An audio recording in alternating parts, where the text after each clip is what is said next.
few years ago, I got one of those spam emails. And it managed to get through my spam filter. I'm not quite sure how, but it's turned up in my inbox, and it was from a guy called Solomon Odonka. It went like this. It said, "Hello, James Veitch. I have an interesting business proposal I want to share with you, Solomon." Now, my hand was kind of hovering on the delete button.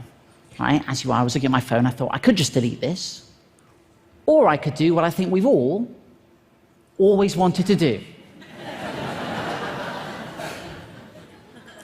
And I said, "Solomon, your email intrigues me."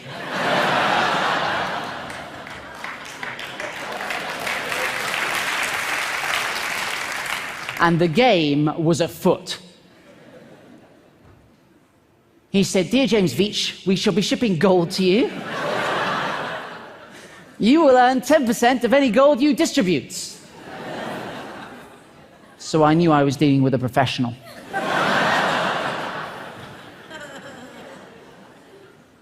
I said, "How much is it worth?" He said, "We will start with a smaller quantity." I was like, "Ah," and then he said, "Of 25 kilograms. The worth should be about 2.5 million. I said, "Solomon, if we're going to do it, let's go big."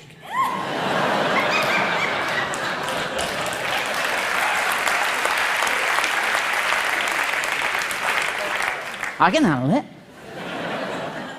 How much gold do you have?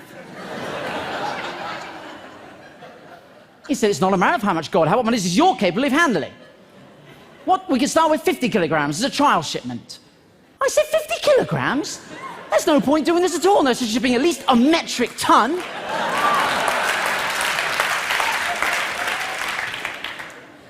So what do you do for a living?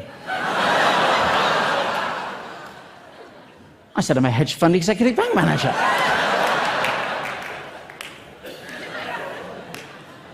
"This isn't the first time I've shipped bullion, my friend. No, no, no." Then I started to panic. I was like, "Look, where are you based? I don't know about you, but I think we're going via the postal service. It ought to be signed for." Right, that's a lot of gold. He said, "It will not be easy to convince my company to do a larger quantity shipment." And I said, "Solomon, I'm completely with you on this one. I'm putting together a visual for you to take into the board meeting. Hold tight."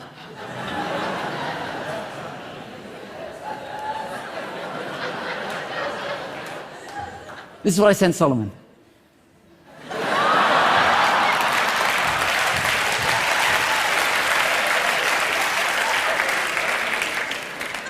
I don't know if we have any statisticians in the house, but there's definitely something going on. I said, "Solomon, attach this email, you'll find a helpful chart. I've had one of my assistants run the numbers. We need to be shipping as much gold as possible." There's always a moment where they try to tug your heartstrings, and this was it for Solomon. He said, "I will be so much happy if the deal goes well, because I'm going to get a very good commission as well." And I said, "That's amazing. What are you going to spend your cut on?" And he said, "On real estate. What about you?" I thought about it for a long time. And I said one word: hummus.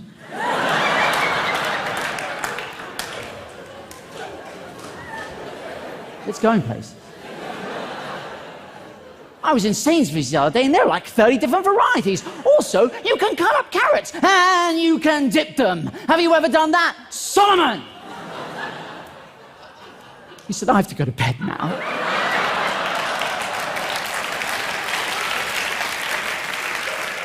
"Till tomorrow. Have sweet dreams." I didn't know what to say. I said, "Bonsoir, my golden nugget. Bonsoir."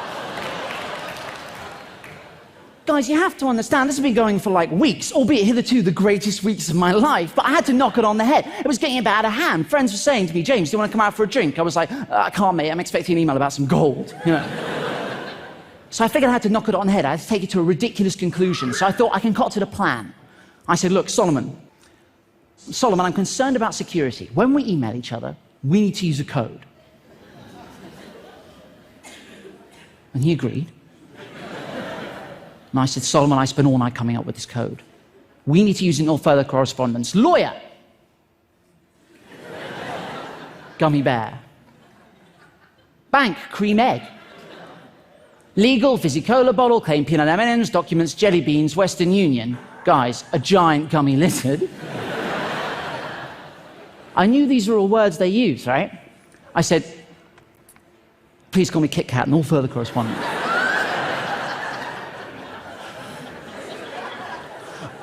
I didn't hear back. I thought, I've gone too far. I've gone too far. So I had to backpedal a little bit. I said, look, Solomon, is the deal still on? Kit Kat. Because you have to be consistent. Then I did get an email back from him. He said, the business is on, I'm trying, blah, blah, blah, blah, blah. I said, dude, you have to use the code. What followed is the greatest email I've ever received. I'm not joking. This is what turned up in my inbox. This was a good day. The business is on. And I'm trying to raise the balance for the gummy bear.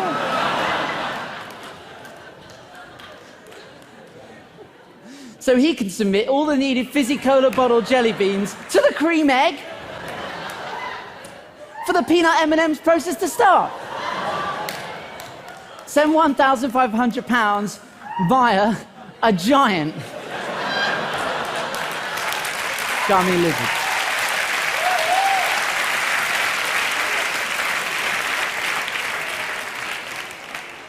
And that was so much fun, right, that it got me thinking, like, what would happen if I just spent as much time as I could replying to as many scam emails as I could? And that's what I've been doing for 3 years on your behalf. Yeah. Let me tell you, crazy stuff happens when you start replying to scam emails. It's really difficult, and I highly recommend we do. I don't think what I'm doing is mean, right? You know, there are a lot of people out there who do mean things to scammers. I don't think what I'm doing. All I think I'm doing all I'm doing is wasting their time. Right? And I think any time they're spending with me is time they're not spending scamming vulnerable adults out of their savings, right? If you're going to do this, and I highly recommend you do, get yourself a pseudonymous email address. Don't use your own email address, because that's exactly what I was doing at the start, and it was a nightmare. Because, you know, I'd wake up in the morning and have like 1,000 emails about penis enlargements, you know. But I tell you what, though, guys, I tell you what, any day is a good day. Any day is a good day if you receive an email that begins like this. I am Winnie Mandela, the second wife of Nelson Mandela, the former South African president. I was like, oh, that Winnie Mandela. I know so many. I need to transfer $45 million out of the country because of my husband Nelson's health condition. Let that sink in. She sent me this, which is hysterical. And this looks fairly legitimate. This is a letter of authorization, but to be honest, if there's nothing written on it, it's just a shape. I said, Winnie, I'm really sorry to hear of this. Given that Nelson died 3 months ago, I describe his health condition as...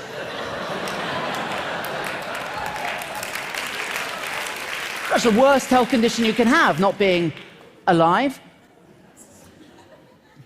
She said, kindly comply with my banker's instructions. One love. I said, of course, no woman, no cry.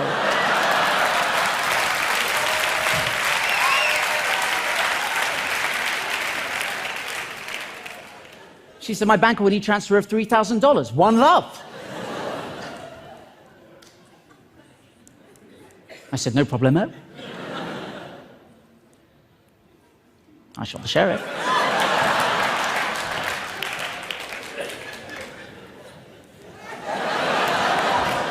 Thank you.